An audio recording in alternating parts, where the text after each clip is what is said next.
ഏവർക്കും ശ്രീമാസിലേക്ക് സ്വാഗതം. ഓഗസ്റ്റ് 1-ാം തീയതി 10th പ്രിലിംസിൻ്റെ, അതായത് company board LGS, Bevco LDC, അങ്ങനെ കുറേ ഓഗസ്റ്റ് 1-ന് തന്നെ 2 എക്സാമുകൾ നടക്കുന്നുണ്ട്, രാവിലെ ഉച്ചയ്ക്ക് ശേഷം. ആ ടെസ്റ്റിന് പ്രിപ്പയർ ചെയ്യിക്കാൻ വേണ്ടി വിശദമായ ഒരു മെഗാ റിവിഷൻ, മാത്തമാറ്റിക്സിൻ്റെ പ്രധാനപ്പെട്ട ടോപ്പിക്കുകൾ ഉൾപ്പെടുത്തിക്കൊണ്ട് കുറേ ക്ലാസ്സുകൾ എടുക്കാൻ ഉദ്ദേശിക്കുന്നു. നമുക്കിന്ന് ഫസ്റ്റ് പാർട്ട് നോക്കാം. മാത്തമാറ്റിക്സിൻ്റെ പ്രധാനപ്പെട്ട ടോപ്പിക്കുകൾ ഉൾക്കൊള്ളിച്ചുകൊണ്ട് ഒരു മെഗാ റിവിഷൻ എടുക്കാൻ ഉദ്ദേശിക്കുന്നു. PSCക്ക് സാധാരണ ചോദിച്ച് കാണാറുള്ള എല്ലാ മെയിൻ ടോപ്പിക്കുകളും, എല്ലാ പ്രധാനപ്പെട്ട ഇമ്പോർട്ടൻ്റ് ടോപ്പിക്കുകളും ഉൾക്കൊള്ളിച്ചുകൊണ്ട് ഒരു മെഗാ റിവിഷൻ എടുക്കാൻ ഉദ്ദേശിക്കുന്നു. നമുക്ക് ക്ലാസ്സിലേക്ക് കടക്കാം. ആദ്യം തന്നെ നമുക്ക് സംഖ്യകൾ, നമ്പർ സിസ്റ്റം, അതായത് സംഖ്യകളുടെ പ്രത്യേകത നോക്കാം. സംഖ്യകളുടെ പ്രത്യേകതകൾ നോക്കാം. എണ്ണൽ സംഖ്യകൾ, സാധനങ്ങൾ എണ്ണാൻ ഉപയോഗിക്കുന്നത്, കൗണ്ടിങ് നമ്പേഴ്സ്, അതായത് നമ്മളേതാ എണ്ണാൻ ഉപയോഗിക്കുന്ന സംഖ്യകൾ ഏതാ? 1, 2, 3, 4 അങ്ങനെ, അത് കൗണ്ടിങ് നമ്പേഴ്സ് അല്ലെ എണ്ണൽ സംഖ്യകൾ എന്ന് പറയുന്നു. അഖണ്ഡ സംഖ്യകൾ, ഹോൾ നമ്പേഴ്സ്. അഖണ്ഡ സംഖ്യകൾ എപ്പോഴും ചോദിച്ചു കാണാനുള്ള ടോപ്പിക്കാണ്. ഈ എണ്ണൽ സംഖ്യകളുടെ കൂടെ 0യും കൂടെ ഉൾക്കൊള്ളിച്ചു കഴിഞ്ഞാൽ അഖണ്ഡ സംഖ്യകളാവും, ഹോൾ നമ്പേഴ്സ് ആവും. 0, 1, 2, 3 എക്സെട്ര അഖണ്ഡ സംഖ്യകൾ. പൂർണ്ണസംഖ്യകൾ, ഇൻറ്റിജേഴ്സ്, അതായത് നെഗറ്റീവ് നമ്പേഴ്സും 0യും പോസിറ്റീവ് നമ്പേഴ്സും. -2, -1, -2, -3 എക്സെട്ര ലെഫ്റ്റിലോട്ട് പോകുന്തോറും നമ്പർ ലൈനിൽ കുറഞ്ഞു വരും. സോ വലത്തോട്ട് പോസിറ്റീവ് നമ്പേഴ്സ്, ഇടത്തോട്ട് നെഗറ്റീവ് നമ്പേഴ്സ്. നെഗറ്റീവ് സംഖ്യകളും 0യും പോസിറ്റീവ് സംഖ്യകളും എല്ലാം കൂടെ ഉൾക്കൊള്ളുന്നതാണ് ഇൻറ്റിജേഴ്സ്, പൂർണ്ണസംഖ്യകൾ. ഇനി ഭാജ്യസംഖ്യകളും അഭാജ്യസംഖ്യകളും. ഭാജ്യസംഖ്യകൾ എപ്പോഴും ചോദിച്ചു കാണാറുള്ള ടോപ്പിക്കാണ് ഭാജ്യസംഖ്യ, അഭാജ്യസംഖ്യ. ഭാജ്യസംഖ്യ എന്ന് പറഞ്ഞാൽ അതിന് 2ൽ കൂടുതൽ ഘടകങ്ങളുണ്ടാവും. ഉദാഹരണം 4, 6, 8, 9 എക്സെട്ര. അപ്പം 4ൻ്റെ ഘടകങ്ങൾ ഏതൊക്കെ? ഏതിൻ്റെയൊക്കെ ടേബിൾ ചെല്ലിയാൽ, ഗുണനപ്പട്ടിക ചെല്ലിയാൽ 4 കിട്ടും. 1, 2, 4. അപ്പം 4ന് 2ൽ കൂടുതൽ ഘടകങ്ങളുണ്ട്. അപ്പം 4 അതുകൊണ്ട് ഭാജ്യസംഖ്യയാണ്. അതിൻ്റെ ഇംഗ്ലീഷ് ടേം എന്ന് പറഞ്ഞാൽ കോമ്പസിറ്റ് നമ്പർ, ഭാജ്യസംഖ്യ. ഇനി ഏറ്റവും ചെറിയ ഭാജ്യസംഖ്യ, ഏറ്റവും ചെറിയ കോമ്പസിറ്റ് നമ്പർ ഏതാണെന്ന് ചോദിച്ചാലും 4ആണ്. 2, 3 ഒക്കെ അഭാജ്യസംഖ്യകളാണ്, പ്രൈം നമ്പേഴ്സാണ്. 6 ഒരു ഭാജ്യസംഖ്യയാണ്, കോമ്പസിറ്റ് നമ്പറാണ്. കാരണം 6ൻ്റെ ഘടകങ്ങൾ ഏതൊക്കെയാ? 1, 2, 3, 6. ഇത്രയും ടേബിളുകൾ ചെല്ലിയാൽ നമുക്ക് 6 കിട്ടും. 8ൻ്റെ ഘടകങ്ങൾ, ഫാക്ടേഴ്സ്, ഘടകങ്ങൾ എന്ന് പറഞ്ഞാൽ 1, 2, 4, 8. അപ്പൊ 2ൽ കൂടുതൽ ഘടകങ്ങളുണ്ട്. അങ്ങനെയുള്ളവയെ കോമ്പസിറ്റ് നമ്പേഴ്സ് അഥവാ ഭാജ്യസംഖ്യകൾ എന്ന് പറയുന്നു. ഇനി അഭാജ്യസംഖ്യകൾ എപ്പോഴും ചോദിച്ച് കാണാനുള്ള ടോപ്പിക്കാണ് ഭാജ്യസംഖ്യകളും അഭാജ്യസംഖ്യകളും. അഭാജ്യസംഖ്യകൾ അല്ലെങ്കിൽ പ്രൈം നമ്പേഴ്സ് എന്ന് പറയും ഇംഗ്ലീഷിൽ. അത് 2, 3, 5, 7, 11, 13, 17, 19 അങ്ങനെ അങ്ങോട്ട് പോകും. ഈ സംഖ്യകളുടെ പ്രത്യേകത എന്താണ്? ഒന്നും ആ സംഖ്യയിൽ മാത്രമേ ഘടകങ്ങൾ ഉണ്ടാകത്തുള്ളൂ. അതായത് 2ൻ്റെ ഘടകം ഏതാ? 1, 2. 3ൻ്റെ ഘടകം ഏതാ? 1, 3. 5ൻ്റെ ഘടകങ്ങൾ ഏതൊക്കെയാ? 1, 5. 7ൻ്റെത് 1, 7. 9 അഭാജ്യസംഖ്യ അല്ല, പ്രൈം നമ്പർ അല്ല. കാരണം 9ന് 1, 3, 9 അത്രയും ഘടകങ്ങളുണ്ട്. ഇവിടെ ഏറ്റവും ചെറിയ അഭാജ്യസംഖ്യ, ഏറ്റവും ചെറിയ prime number, smallest prime number എന്ന് പറയുന്നത് 2ആണ്. 2ന് വേറെ ഒരു പ്രത്യേകതയും കൂടെ ഉണ്ട്. അഭാജ്യസംഖ്യയായിട്ടുള്ള ഏക ഇരട്ടസംഖ്യ, ഒറ്റ ഇരട്ടസംഖ്യ മാത്രമേ ഉള്ളൂ അഭാജ്യസംഖ്യയായിട്ട് വരുന്നത്, അതും 2ആണ്. ഏറ്റവും ചെറിയ അഭാജ്യസംഖ്യ, ഏറ്റവും ചെറിയ പ്രൈം നമ്പറും 2ആണ്. അതിന് ഒന്നും ആ സംഖ്യ മാത്രമേ ഘടകങ്ങളുണ്ടാവും. കോപ്രൈം നമ്പേഴ്സ് എന്താണെന്ന് നോക്കാം. 2 എണ്ണൽ സംഖ്യകളുടെ HCF അഥവാ ഉസാഘ, ഉത്തമ സാധാരണ ഘടകം, അത് 1 ആയാൽ, 2 എണ്ണൽ സംഖ്യകളുടെ HCF 1 ആയാൽ ആ സംഖ്യകളെ കോപ്രൈം നമ്പേഴ്സ്, കോപ്രൈം സംഖ്യകൾ എന്ന് പറയുന്നു. ഉദാഹരണം 2, 3. ആ പേര് കോപ്രൈം നമ്പേഴ്സ് ആണ്. കാരണം 2ൻ്റെയും 3ൻ്റെയും HCF ഉസാഘ, 2ൻ്റെയും 3ൻ്റെയും പൊതു ഘടകം 1 മാത്രമേ ഉള്ളൂ. 4, 5, 7, 9, 9, 11 ഇതൊക്കെ കോപ്രൈം നമ്പേഴ്സ് എന്ന് പറയുന്നത്. ഇവയുടെ HCF ഹൈസ്റ്റ് കോമൺ ഫാക്ടർ, ഉത്തമ സാധാരണ ഘടകം. ഇനി പരിപൂർണ സംഖ്യകൾ, അതാ അനഘസംഖ്യകൾ. അനഘസംഖ്യകൾ ചോദിച്ച് കാണാറുണ്ട് എക്സാംസിന്. ഈ അനകസംഖ്യകൾ എന്താണെന്ന് മനസ്സിലാക്കിയാലേ, പരിപൂർണ സംഖ്യകൾ എന്താണെന്ന് മനസ്സിലാക്കിയാലേ നമുക്ക് അനകസംഖ്യകളെ പറ്റി ചോദിച്ചാൽ എഴുതാൻ കഴിയത്തുള്ളൂ. ഏറ്റവും ചെറിയ അനകസംഖ്യ 6 ഇനി നമുക്ക് ഈ 6ന്റെ ഘടകങ്ങൾ എഴുതി നോക്കാം. 1, 2, 3, 6. അപ്പൊ ഇതിനൊരു പ്രത്യേകത ഉണ്ട്. ഈ 6 ഒഴിച്ച് തന്നിരിക്കുന്ന അനകസംഖ്യ ആണെന്ന് കാണാൻ അതിന്റെ ഘടകങ്ങൾ നോക്കിയിട്ട് ഈ 6 ഒഴിച്ച് ബാക്കി എല്ലാ ഘടകങ്ങളും കൂടെ കൂട്ടുമ്പോൾ ഈ 6 കിട്ടണം. അപ്പൊ 6ന്റെ ഘടകങ്ങൾ 1, 2, 3, 6. ഈ 6 ഒഴിച്ച് ബാക്കി ഘടകങ്ങൾ കൂട്ടുക. 1, 2, 3 കൂടെ കൂട്ടി 6 കിട്ടും. അങ്ങനെയുള്ള സംഖ്യകളെയാണ് പരിപൂർണ സംഖ്യകൾ അഥവാ അനകസംഖ്യകൾ എന്ന് പറയുന്നു. 28. അടുത്ത 28. 28ന്റെ ഘടകങ്ങൾ ഏതൊക്കെയാ? 1, 28 ഇരട്ട സംഖ്യ ആയതുകൊണ്ട് 2, ഇനി 7, 4, 28 നമുക്കറിയാം. അപ്പൊ 4, 7 അതിന്റെ ഘടകമാണ്. ഇനി 14, 2, 28. 28ന്റെ നേരെ പകുതി 14, 14, 2. അപ്പൊ 1, 2, 7, 14, 28. ഈ 28 ഒഴിച്ച് ആ സംഖ്യ ഒഴിച്ച് ബാക്കി എല്ലാ ഘടകങ്ങളും കൂടെ കൂട്ടുമ്പോൾ ആ സെയിം നമ്പർ കിട്ടും. അതായത് 1, 2, 4, 7, 14 കൂടെ കൂട്ടിയാൽ 28 തന്നെ കിട്ടും. അങ്ങനെയുള്ള സംഖ്യകളെയാണ് പരിപൂർണ സംഖ്യകൾ അഥവാ അനകസംഖ്യകൾ എന്ന് പറയുന്നത്. ഇതൊക്കെ ഓർത്തിരിക്കേണ്ട കാര്യങ്ങളാണ്. ഇത് മനസ്സിലാക്കി കുറിച്ചിടും, എന്നിട്ട് പഠിക്കുക. ഏറ്റവും ചെറിയ എണ്ണൽ സംഖ്യ 1. ഏറ്റവും ചെറിയ അഖണ്ഡസംഖ്യ 0. അഖണ്ഡസംഖ്യ പറഞ്ഞു 0, 1 എണ്ണൽ സംഖ്യകളുടെ കൂടെ 0 കൂടെ ചേർത്ത് കഴിഞ്ഞാൽ അഖണ്ഡസംഖ്യകളാണ്. അപ്പോൾ ഏറ്റവും ചെറിയ അഖണ്ഡസംഖ്യ 0. ഏറ്റവും ചെറിയ ഒറ്റ സംഖ്യകൾ ഏതൊക്കെയാണ്? ഓഡ് നമ്പേഴ്സ് 1, 3, 5, 7, 9 അങ്ങനെ അങ്ങോട്ട് പോകും. ഏറ്റവും ചെറിയ ഒറ്റ സംഖ്യ ഏതാണ്? 1. ഏറ്റവും ചെറിയ ഇരട്ടസംഖ്യ ഈവൻ നമ്പേഴ്സ്. ഏറ്റവും ചെറിയ ഇരട്ടസംഖ്യ 2, 4, 6, 8, 10, 12 അങ്ങനെ പോകും. ഏറ്റവും ചെറിയ ഇരട്ടസംഖ്യ ഏതാണ്? 2. ഭാജ്യമോ അഭാജ്യമോ അല്ലാത്ത സംഖ്യ 1. 1 ഭാജ്യസംഖ്യയല്ല, പ്രൈം നമ്പറും അല്ല, കോമ്പോസിറ്റ് നമ്പറും അല്ല. ഭാജ്യമോ അഭാജ്യമോ അല്ലാത്ത സംഖ്യ. ഏറ്റവും ചെറിയ നിസർഗ സംഖ്യ 1. ഏറ്റവും ചെറിയ ഭാജ്യസംഖ്യ, ഏറ്റവും ചെറിയ കോമ്പോസിറ്റ് നമ്പർ 4. ഏറ്റവും ചെറിയ അഭാജ്യസംഖ്യ 2. ഇനി 0ത്തെ സംബന്ധിക്കുന്ന കാര്യങ്ങൾ അത് മനസ്സിലാക്കി വെക്കുക. ഏറ്റവും ചെറിയ അഖണ്ഡസംഖ്യയാണ് 0. 0ത്തിന്റെ പ്രത്യേകതകൾ പോസിറ്റീവോ നെഗറ്റീവോ അല്ല. 0ത്തിന് പോസിറ്റീവ് എന്നും പറയാൻ പറ്റില്ല, നെഗറ്റീവ് എന്നും പറയാൻ പറ്റില്ല. 0ത്തിന്റെ സങ്കലന വിപരീതം 0 സങ്കലന വിപരീതം എന്ന് പറയാൻ അഡിറ്റീവ് ഇൻവേഴ്സ്. 0 ഭാജ്യമോ അഭാജ്യമോ അല്ല. 0 എന്ന സംഖ്യ ഭാജ്യസംഖ്യയല്ല, അഭാജ്യസംഖ്യയല്ല. 0 പ്രൈമും അല്ല, കോമ്പോസിറ്റും അല്ല. 0 is neither prime nor composite. വ്യുൽക്രമം ഇല്ലാത്ത സംഖ്യ. വ്യുൽക്രമം ഇല്ല, അതിന് റെസിപ്രോക്കൽ ഇല്ല. കാരണം വ്യുൽക്രമം വന്നാൽ അത് തിരിച്ചിട്ടാൽ മതി. അത് ചോദിച്ചാൽ ഇപ്പൊ 2ന്റെ വ്യുൽക്രമം എന്ന് ചോദിച്ചാൽ 2/1 2 എന്ന് പറയാം. അത് നേരെ തിരിച്ചിട്ട് 1/2. ഇപ്പൊ 1/5ന്റെ വ്യുൽക്രമം ചോദിച്ചാൽ റെസിപ്രോക്കൽ ചോദിച്ചാൽ അത് നേരെ തിരിച്ചിടുക. അതിന്റെ ഇംഗ്ലീഷ് ടൈമാണ് റെസിപ്രോക്കൽ. 1/5ന്റെ 5/1, 7/8ന്റെ 8/7. ഇപ്പൊ വ്യുൽക്രമം ഇല്ലാത്ത സംഖ്യയാണ് 0. 0 കണ്ടുപിടിച്ചത് ഇന്ത്യക്കാരാണ്, നമ്മുടെ രാജ്യമാണ്. 0 കണ്ടുപിടിച്ചത് ഇന്ത്യക്കാരാണ്. 0 കണ്ടുപിടിച്ച ഗണിതശാസ്ത്രജ്ഞരാരാണ്? ബ്രഹ്മഗുപ്തൻ. ഇത്രയും കാര്യങ്ങൾ മനസ്സിൽ ഫീഡ് ചെയ്ത് വെക്കുക. ഒരു ഡയറിയിൽ എഴുതി ഇമ്പോർട്ടൻ്റ് ആയിട്ടുള്ള കാര്യങ്ങൾ എഴുതി ഫോർമുലാസും അങ്ങനെയുള്ള കുറച്ച് ഫാസ്റ്റസ്റ്റ് മെത്തേഡ്സും short cut methods, fastest calculation methods അതൊക്കെ ഉള്ളതെല്ലാം പറഞ്ഞുതരാം. 1 മുതൽ n വരെയുള്ള എണ്ണൽ സംഖ്യകളുടെ തുക n × n+1/2. അതായത് 1 + 2 + എക്സെട്ര 10 ചോദിച്ചാൽ 10 × 10 + 1/2. ഈ ഫോർമുല പഠിച്ചാൽ നമുക്കത് എഴുതാൻ പറ്റും. ഇതിന് പകരം 10 കൊടുക്കുക. 10 × 11/2.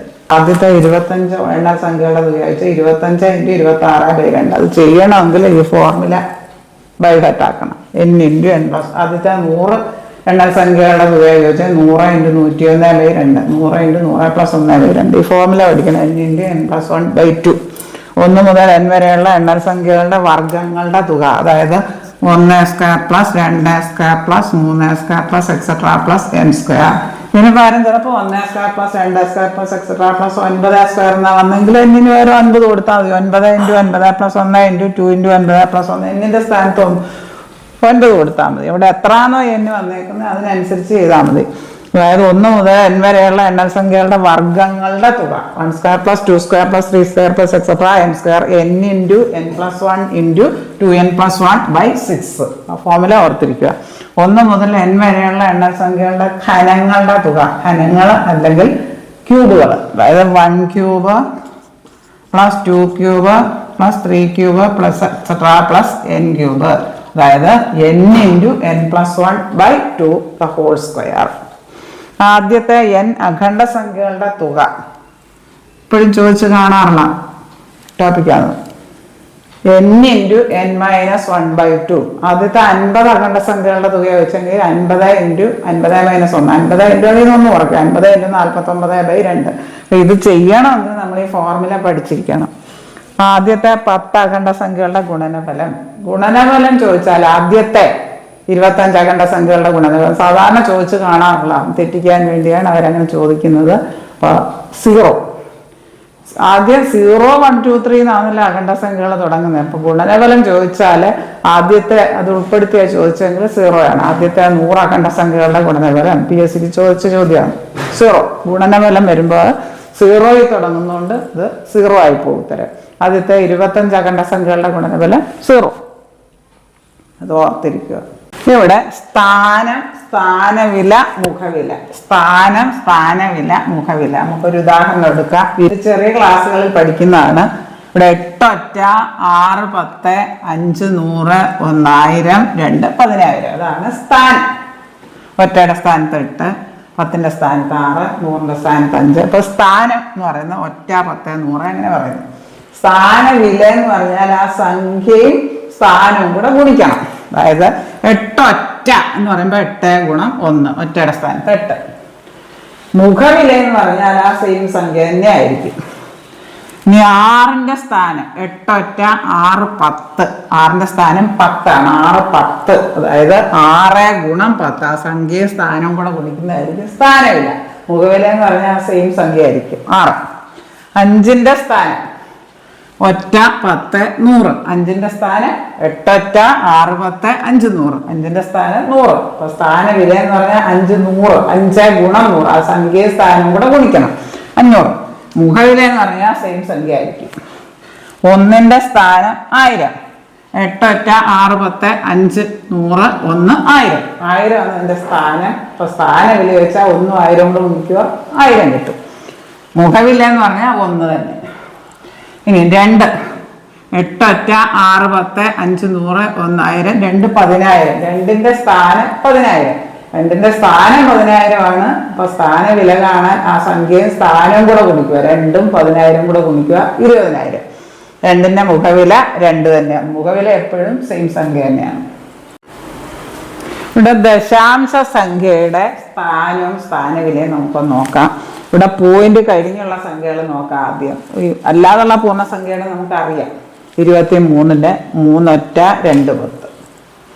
അതായത് 0.876, 23.876 എന്ന സംഖ്യയിൽ 8ന്റെ സ്ഥാനം പോയിന്റ് കഴിഞ്ഞ് ആദ്യത്തെ സംഖ്യ ആണെങ്കിൽ 10-1, പോയിന്റ് കഴിഞ്ഞ് രണ്ടാമത്തെ സംഖ്യ ആണെങ്കിൽ 100-1, പോയിന്റ് കഴിഞ്ഞ് മൂന്നാമത്തെ സംഖ്യ ആണെങ്കിൽ 1000-1. അപ്പൊ 8ന്റെ സ്ഥാനം എത്ര? ആദ്യത്തെ സംഖ്യ ആയതുകൊണ്ട് 10-1 സ്ഥാനം. സ്ഥാനവില എന്ന് പറഞ്ഞാൽ ആ സംഖ്യയും സ്ഥാനം കൂടെ ഗുണിക്കുക.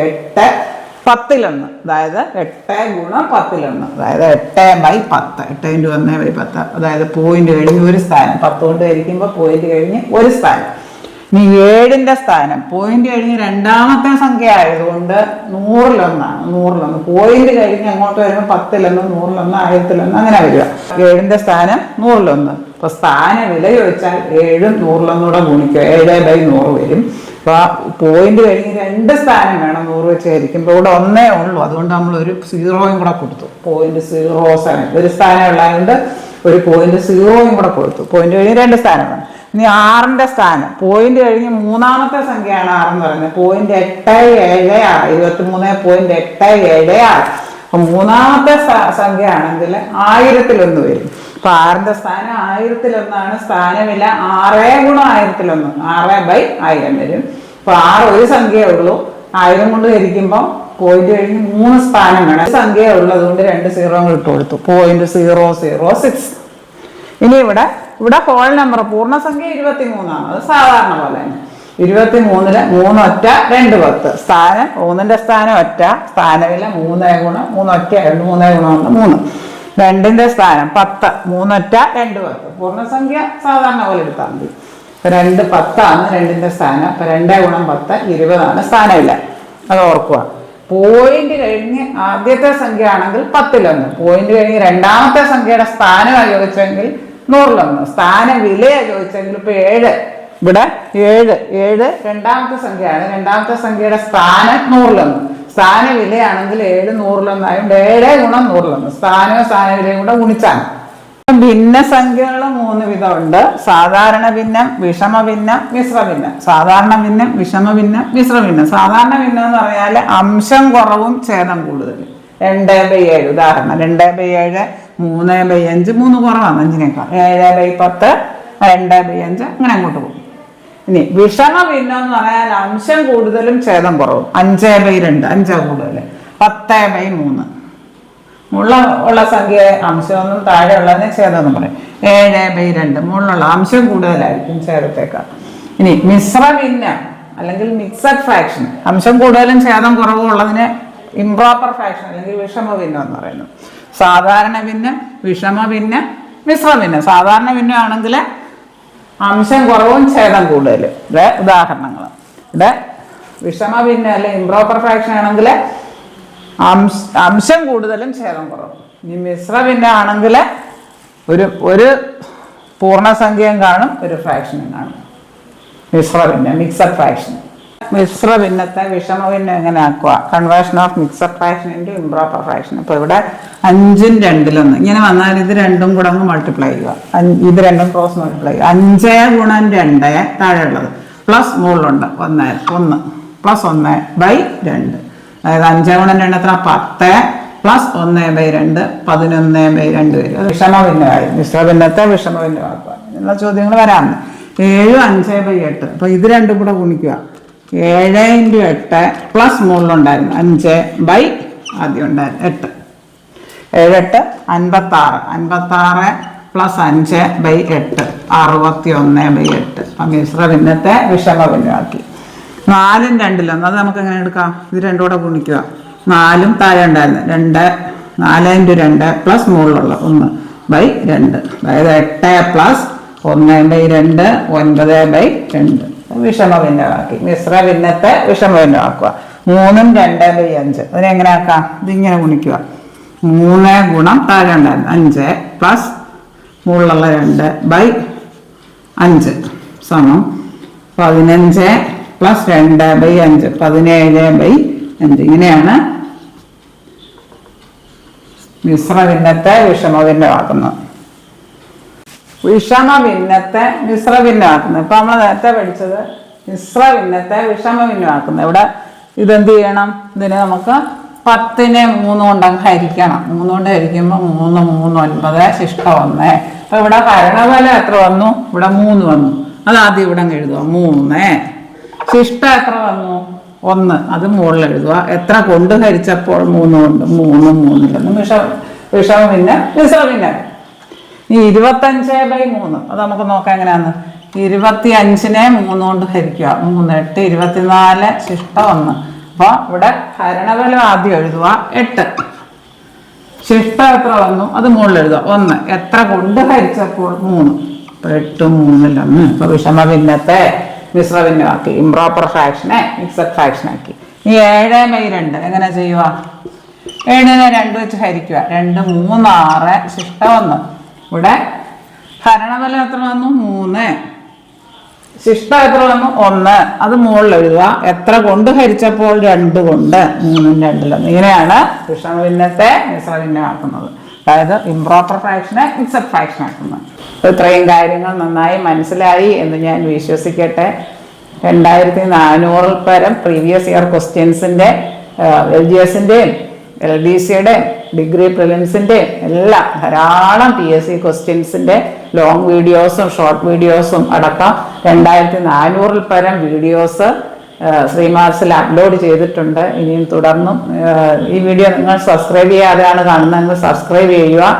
സപ്പോർട്ട് ചെയ്യുക. ആവശ്യമുള്ള എല്ലാ കൂട്ടുകാരിലേക്കും എത്തിച്ചു കൊടുക്കുക. നിങ്ങളുടെ സപ്പോർട്ട് ഉണ്ട്. ധാരാളം ഇതുപോലെയുള്ള വീഡിയോസ് ശ്രീമാസിൽ അപ്ലോഡ് ചെയ്യുന്നതാണ്.